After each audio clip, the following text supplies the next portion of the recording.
रायगड रत्नागिरी जिल्ह्याचे खासदार सुनील तटकरे यांनी रत्नागिरी भेटीदरम्यान पत्रकारांशी संवाद साधला.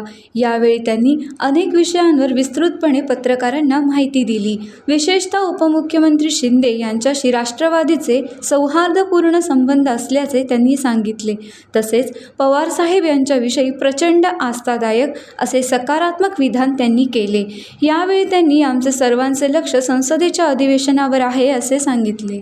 या संदर्भात काय माहिती असण्याचं काही कारण नाही. पार्थ राष्ट्रवादीचा युवा कार्यकर्ता आहे, नेता आहे, संसदेमध्ये प्रतिनिधित्व राज्यसभेमध्ये करतात, त्याच्यामुळे ते भेटू शकतात. त्याच्यामध्ये काही वावगं वाटण्याचं काही कारण नाही. अगदी प्रशासकीय कामावरती संघटनेच्या कामाची जरी त्यांनी चर्चा केली तर त्याच्यामध्ये वेगळं वाटण्याचं काही कारण येत नाही. अर्थखात्यावर सध्या घमासान सुरू असल्याचं पाहायला मिळत आहे. राष्ट्रवादीला अर्थखात्यात जाऊ नये म्हणून शिंदे साहेब स्वतः या ठिकाणी अमित शहा भेटल्याचं सांगण्यात येते. मला स्वतःला असं वाटतं की वृत्त कल्पकलित निराधार आहे. याचं कारण असं की आदरणीय एकनाथराव शिंदे साहेब जे उपमुख्यमंत्री आहेत, ज्यांनी मधल्या कालावधीमध्ये परिवर्तन करत असताना राज्याचं मुख्यमंत्रीपद भूषवलेलं आहे उत्तम पद्धतीने, अशा वेळेला इतर पक्षाला विशिष्ट विभाग देऊ नये असं ते म्हणतील असं मला स्वतःला का वाटत नाहीत. ते एक त्यांच्या पद्धतीने एक वेगळ्या पैचं राजकारण करणारे एक ते व्यक्तिमत्व आहे. त्यामुळे आपल्या मित्र पक्षाला काय मिळू नये किंवा काय मिळावं या बाबतीमध्ये ते कधी बोलले आहेत असं मला गेल्या 3 वर्षामध्ये कधी जाणवलेलं नाही. सुसंस्कृतपणाने त्यांच्या पक्षाच्या वाढीसाठी जे करायचं आहे ते करण्यासंदर्भात ते कणखरपणाने पावलं उचलत असतात आणि ते जी काय पावलं उचलत असतात त्याला अनेक वेळेला यश मिळत असतं. त्यामुळे त्यांचं कर्तृत्व ते त्या पद्धतीने दाखवतात. राष्ट्रवादी काँग्रेस पक्षाशी त्यांचे संबंध सौहार्दाचे आहेत. कालही होते स्वर्गीय अजितदादा असताना, आजही आहेत आणि उद्याच्या भवितव्यामध्ये सुद्धा त्यांचे आमचे संबंध अतिशय सौहार्दाचे राहतील. राष्ट्रवादी शरद पवार गटाचे नेते जेव्हा अर्थखातं जेव्हा होतं तेच अर्थखातं आता राष्ट्रवादीने मिळावं अशी तुमच्या पक्षाची देखील मागणी आहे ना. आमची मागणी आहे म्हणूनच आम्ही म्हटलं या विषयावरती की आम्ही पक्षाचे प्रमुख नेते राज्याच्या मुख्यमंत्री महोदयांची भेट घेणार आहोत.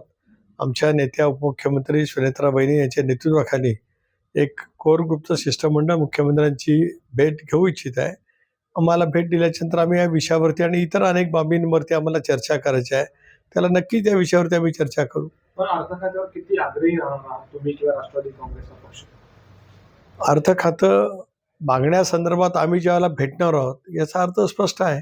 सर, राष्ट्रवादी शरद पवार गटाचे नेते जयंत पाटील यांनी मुख्यमंत्र्यांच्या भेटीनंतर काल उपमुख्यमंत्री एकनाथ शिंदे यांची देखील भेट घेतलेली आहे. नंदनवन बंगल्यावर जवळपास 1 तास बंद दारावर चर्चा झाल्याची देखील माहिती आहे आणि यावेळी जितेंद्र आव्हाड देखील उपस्थित होते. नाही, त्याच्यामुळे काय वेगळं राजकीय समीकरण असेल असं मला स्वतःला काय वाटत नाही. जयंतराव हे सुद्धा एक मुरब्बी राजकारणी आहेत, राज्याच्या राजकारणातले. 7 वेळेला विधिमंडळावरती निवडून आले. दीर्घकाळ त्यांनी राष्ट्रवादी काँग्रेस पक्षाचं संघटनेमध्ये नेतृत्व केले, मंत्री त्यांनी राहिलेले आहेत. वेगवेगळ्या कारणासाठी ते भेटू शकतात. त्यात मला स्वतःला काही वेगळं वागवं वाटत नाही. एक आणि पवारसाहेबांचा राष्ट्रवादी काँग्रेस पक्ष आणि त्याची वाटचाल करण्याचा त्यांचा पूर्णपणाचा अधिकार आहे. पण अलीकडे शरद पवार यांचा पक्ष सत्तेत सहभागी होण्याच्या चर्चा जोरदार सुरू आहेत आणि त्यानंतर सुरू झालेल्या या गाठीभेटी, त्यामुळे राजकीय महत्त्व या गाठीभेटींना आलेलं आहे. एक असं आहे की साहेबांच्या पक्षातील सहकाऱ्यांना सत्तेमधल्या सहभागाच्या बद्दल काय चर्चा आहेत, मला या संदर्भामधले काय माहिती नाही. शेवटी गेली 6 दशकं 60 वर्ष राज्याच्या आणि देशाच्या राजकारणामध्ये पवारसाहेबांची भूमिका एक अहम पद्धतीची राहिली. त्याने केंद्र सरकारमध्ये सुद्धा त्या कालावधीमध्ये अगदी मला आठवतं की 96च्या नंतर जवळपास दर 2 वर्षांनी लोकसभेच्या निवडणुका होत आल्या. त्यावेळेला केंद्राच्या राजकारणामध्ये सुद्धा पवारसाहेबांची भूमिका मोठ्या प्रमाणात राहिली. युपीला ताकद आणि शक्ती देण्यामध्ये सुद्धा किंवा युपीचं गठबंधन ज्यावेळेला झालं 2004मध्ये, त्यावेळेला सुद्धा पवारसाहेबांचा पुढाकार त्या ठिकाणी होता. त्यामुळे ते स्वतःच एक देशाचे वरिष्ठ नेते असल्यामुळे त्यांच्या पक्षाने कोणाबरोबर जावं हा शेवटी साहेबांचा आणि त्यांच्या पक्षाचा अधिकार आहे. देखील करू अशा पद्धतीनं शरद पवार गटाची किंवा त्यांच्या खासदारांची सुद्धा भूमिका यावेळेला बदलत आलेली पाहायला मिळते आहे. कदाचित ते एनडीएच्या बाजून झुकताना पाहायला मिळत आहे. नाही, एक असं आहे की सुप्रियाताईंची ज्या ज्येष्ठ संसद सदस्य आहेत त्यांची पत्रकार परिषद मी ऐकली. आणि त्यांनी हेच सांगितलं की उद्या जर का डिलिमिटेशन बिल 33% महिला आरक्षणासहित आलं तर त्यामध्ये 71 साली इंदिराजी असताना लोकसभेच्या जागा 542, 543, विधानसभा महाराष्ट्राचे 288, या जागाच्या ज्याला आपण इंग्रजीमध्ये फ्रीज करतो, ह्या ज्या केलेल्या आहेत, उद्या डिलिमिटेशन करताना 1/3 महिलांच्यासाठी आरक्षण देत असतानाच या जागांच्या मध्ये वाढ करण्याचा निर्णय भारत सरकारने या विधेयकाच्या मार्फत केला तर आम्ही विचार करू असं त्या म्हटल्यात. उदाहरणार्थ काय, तर आज महाराष्ट्रामध्ये 48 खासदार आहेत, ते 48च्या ऐवजी 72 होतील. महाराष्ट्रामध्ये 288 विधानसभा सदस्य आहेत, त्याच्यामध्ये 144 वाढ होईल, म्हणजे मग ते 232च्या आसपास किंवा 400 अशी ती संख्या त्या ठिकाणी जाईल. अशा वेळेला आम्ही UPA चर्चा करून विचार करू असं सुप्रियाताई म्हणाल्या. त्या एक जबाबदार नेते आहेत, त्याच्यामुळे ते त्या पद्धतीने बोलतात. विलिनीकरणाबाबत ज्या काही चर्चा सुरू असतात काही म्हणजे असं देखील चर्चा ते मला एक त्याच्यातला अजब तर्क समजू शकत नाही की उद्या 2 राष्ट्रवादी काँग्रेस पक्षामध्ये विलिनीकरण करायचं असेल तर ते वर्षा बंगल्यावरती जाऊन चर्चा करण्याचा काय प्रश्न येईल त्याच्यात. मला काय त्याच्यातलं कळू शकलं नाही. एक, स्वर्गीय अजितदादा असताना विलिनीकरणाची चर्चा झाली होती का, तर झाली होती. ती अखेरच्या टप्प्यात गेलेली होती. दादांचं दुर्दैवी निधन 28 जानेवारीला झालं नसतं तर कदाचित 15-20 फेब्रुवारीच्या आसपास याचा उल्लेख आदरणीय पवारसाहेबांनी किंवा पवारसाहेबांच्या पक्षाच्या प्रमुख नेत्यांनी जो केला की 12-15 फेब्रुवारीची तारीख ठरली होती, कदाचित त्या तारखेला दादांच्या नियोजनाप्रमाणे विलिनीकरण होऊ शकलं असतं. पण दादांच्या दुर्दैवी निधनानंतर राजकीय समीकरण पूर्णपणाने बदललेलं आहे आणि मधल्या कालावधीमध्ये सुप्रियाताई असतील, शशिकांत शिंदे असतील, त्यांनी आता विलिनीकरण हा मुद्दा संपुष्टात येऊन आता आम्ही पक्ष बांधणीचं काम सुरू करतो असं म्हटलेलं आहे. ॲज फार ॲज आम्ही राष्ट्रवादी काँग्रेस पक्ष विचार बघता आमच्याकडे अशापैकी कुठली चर्चा आज नाही. पवारसाहेबांच्या राष्ट्रवादी काँग्रेस पक्षाच्याकडनं या विषयावरती चर्चा बंद झाले अशा पैचं ठाम मत पक्षाच्या नेतृत्वाने त्या ठिकाणी व्यक्त केलेलं आहे. त्यामुळे असं नजीकच्या कालावधीमध्ये कुठे चर्चा संभवत नाही. पण आपण म्हणताय तसं काही त्यावेळेला येईल त्यावेळेला बघू.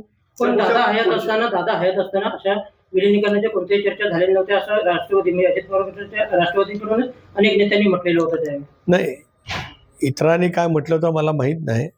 मी एवढंच म्हटलं होतं की चर्चा दादांच्या पातळीवरती पूर्ण केल्या होत्या. दादा आमचे राष्ट्रीय नेते सर्व होते, त्यामुळे त्या संदर्भात चर्चा करण्याचा त्यांचा पूर्णपणाचा अधिकार होता आणि त्या पद्धतीने त्यांच्या चर्चा केल्या.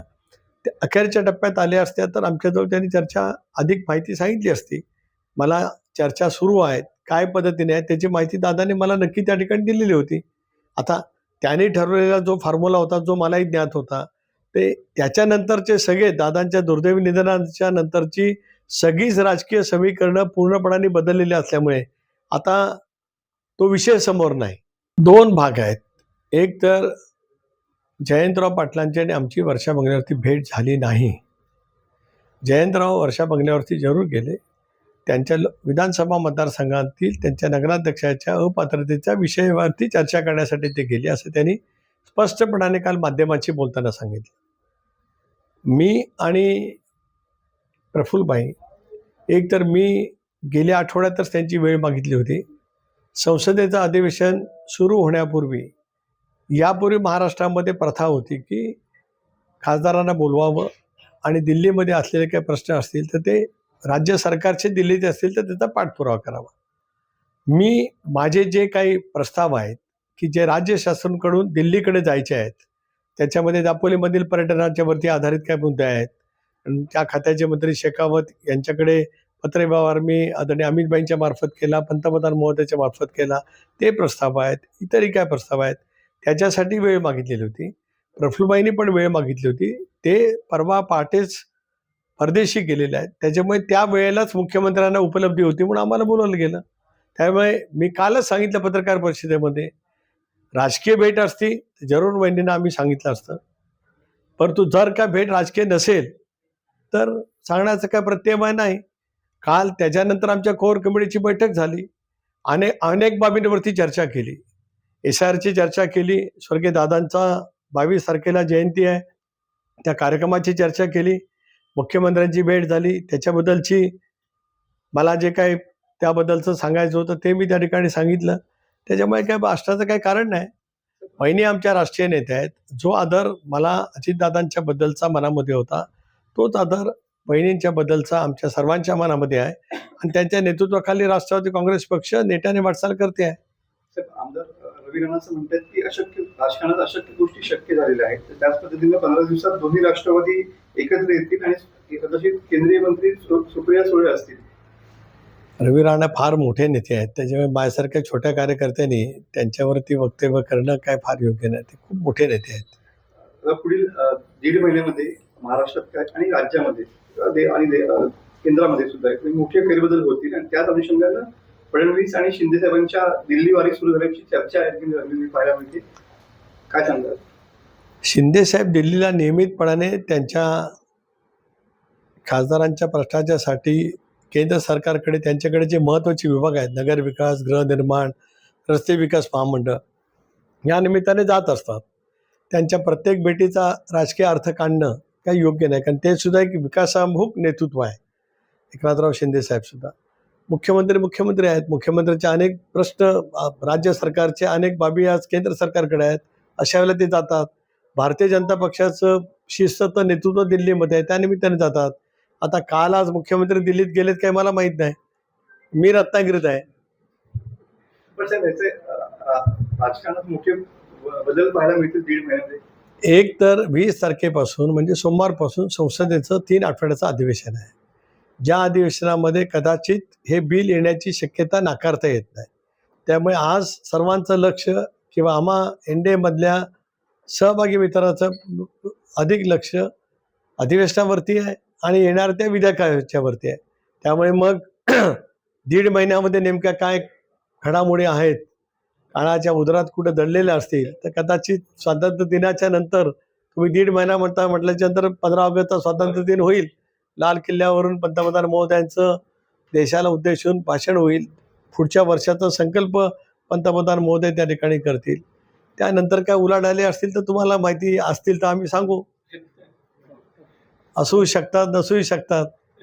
पण साहेब कसं आहे, आता करता आणि करणं, तुम्ही जर ह्या गोष्टी म्हटलात की राजकीय भेटी नाहीये, तर आता जर राजकारण पाहता याच्यावरती किती विश्वास ठेवायचा जनतेनं सगळ्या राज्यात लक्ष तुमच्याकडे आणि तिकडे केंद्रात लक्ष अमित भाई शहांकडे. नाही, माझ्याकडे राज्यात लक्ष असतं इतका मी मोठा नाही.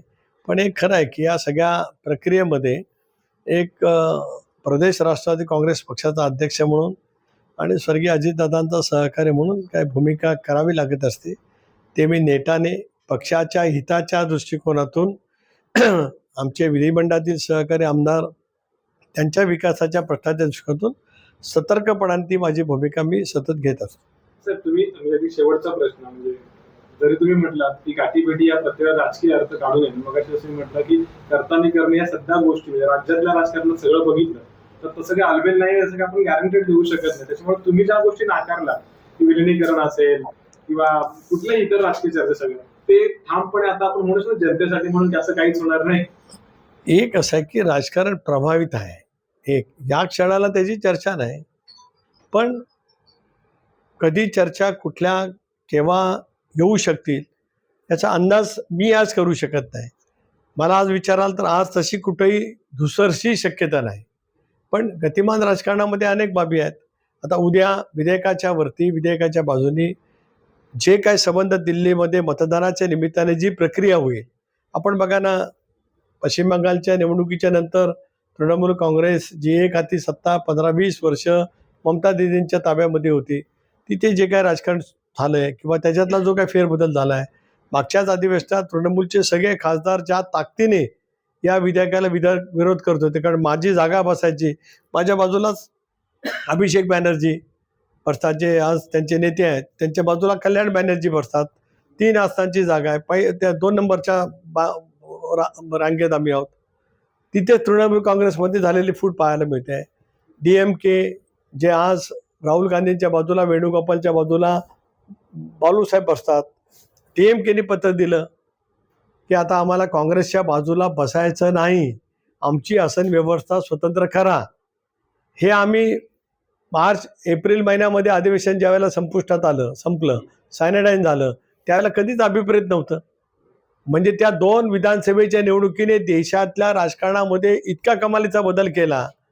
ज्या मजबूतीने इंडिया आघाडीने 230 मतं मिळवली होती, त्या आघाडीमध्ये आज 50-60 मतं बाजूला गेल्याचं चित्र दिसत आहे.